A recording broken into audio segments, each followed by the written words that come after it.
ప్రేమైన స్నేహితుల సహోదరి, కొమరచేడు గ్రామ ప్రజలందరికీ యేసు ప్రభు నామమున అడ్వాన్స్ హ్యాపీ క్రిస్మస్ శుభాకాంక్షలు తెలియజేస్తూ ఉంటున్నాను. ప్రియులారా, మేము వచ్చిన ఉద్దేశం మీ గ్రామానికి ఏంటంటే గత 2024 సంవత్సరాల క్రితం ప్రభు యేసు క్రీస్తు ప్రభువారు ఈ లోకములో మానవుని పాపము కొరకై జన్మించి ఉంటున్నాడు. కాబట్టి ఆయన జన్మ ఎవరి కోసం వచ్చాడు అని అంటే దేవుని వాక్యం రాయబడింది, తన ప్రజలను వారి పాపముల నుండి ఆయన రక్షించును గనుక ఆయనకు యేసు అను పేరు పెట్టదు వరెను. యేసు అనగా రక్షకుడు. లోకములో మానవుడు ఆది మానవుడు ఆరంభము నుండి దేవుని ఆజ్ఞను మీరి పాపిగా చేయబడటం ద్వారా ఆ పాపము అందరికీ లోకంలో సంప్రాప్తమవుతా వచ్చింది.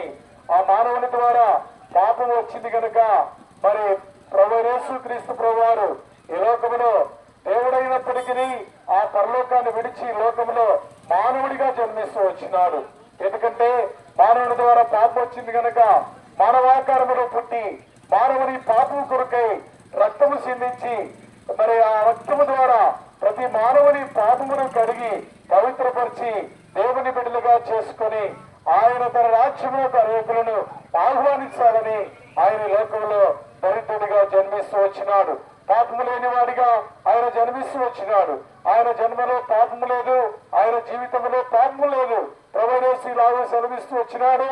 ప్రపంచ అంతటి కూడా ఆయన సవాలుగా దేవుని వాక్యములో ఆయన చెప్పినట్టు మాట నేటి వరకు మనం చదువుతూ ఉంటున్నాం.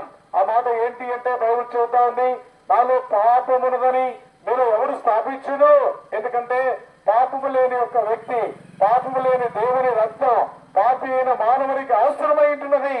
కాబట్టి ప్రియులారా, పాపం అనే ఈ భయంకరమైన ఈ రోగం దేవుని ద్వారా పోదు గనక పరిశుద్ధుని యొక్క దేవుని యొక్క ఆ రక్తము ద్వారా పాపమునకు పరిహారము కలుగుతుందని దేవుని వాక్యం సెలవిస్తా ఉంది. 2024 సంవత్సరాల క్రితం ఆయన ఈ లోకములో జన్మించి క్రీస్తు అను నామమున యేసు అను నామమున ఈ లోకములో జన్మించి ప్రతి మానవుని పాపము కొరకై సర్వలోక పాప నివారణ కొరకై ఆయన భూమి ఆకాశం మధ్య భాగంలో ఆయన సిలువ వేయబడుతూ వచ్చినాడు.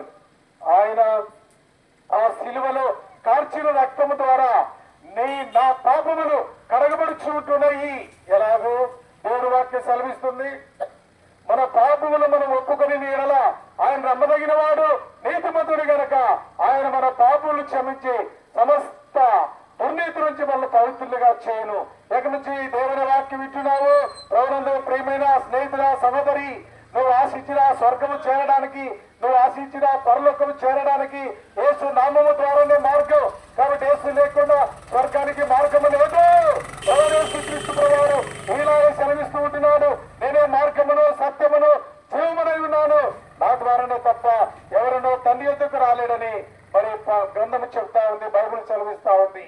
అయితే ప్రియులారా, యేసును చేరుకోవడానికి లోకములో మానవుని పాపము విముక్తిని పొందడానికి, పాపము నుండి విడుదల కలిగించుకోవడానికి, పాపము నుంచి క్షమాపణ పొందడానికి నువ్వు ఉన్న పాటున ఎక్కడి నుంచి దేవుని వాక్యం పెట్టున్నావో అక్కడి నుండే యేసు ప్రభా నా కొరకు ఈ లోకంలోకి వచ్చినావు, నా కొరకై సిలువ వేయబడ్డావు, నా పాపల కొరకై రక్తం కార్చినావు, నేను జన్మ కర్మ పాపం చేసిన వాడును, నరకానికి సిద్ధంగా ఉన్నాను చచ్చిపోతే.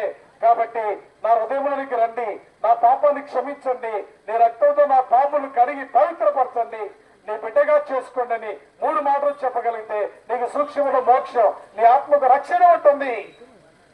కాబట్టి ఇది చిన్న మాట ద్వారా నీకు గొప్ప రక్షణ వస్తుంది. యేసు ప్రభువు నమ్ముకోవడానికి మతము మార్చుకోవాల్సిన అవసరం లేదు. యేసు ప్రభువు నమ్ముకోవడానికి కులం మార్చుకోవడం అవసరం లేదు. యేసు ప్రభువు నమ్ముకోవడానికి పేరు మార్చుకోవాల్సిన అవసరం లేదు. హృదయం మార్చుకుంటే చాలు. నీ హృదయము, నీ మనస్సు మార్చుకుంటే నువ్వు పరలోకం చేరతావు, దేవుని యొక్కకు చేరతావు, దేవుని బిడ్డగా చేయబడతావు, దేవుని కుమారుడిగా చేయబడతావు. మనసు మార్చుకో చాలు, మనసు మార్చుకుంటే చాలు, హృదయం మార్చుకుంటే చాలు, యేసును హృదయంలో చేర్చుకుంటే చాలు. కాబట్టి నువ్వు ఎప్పుడైతే దేవుని యొక్క సన్నిధిని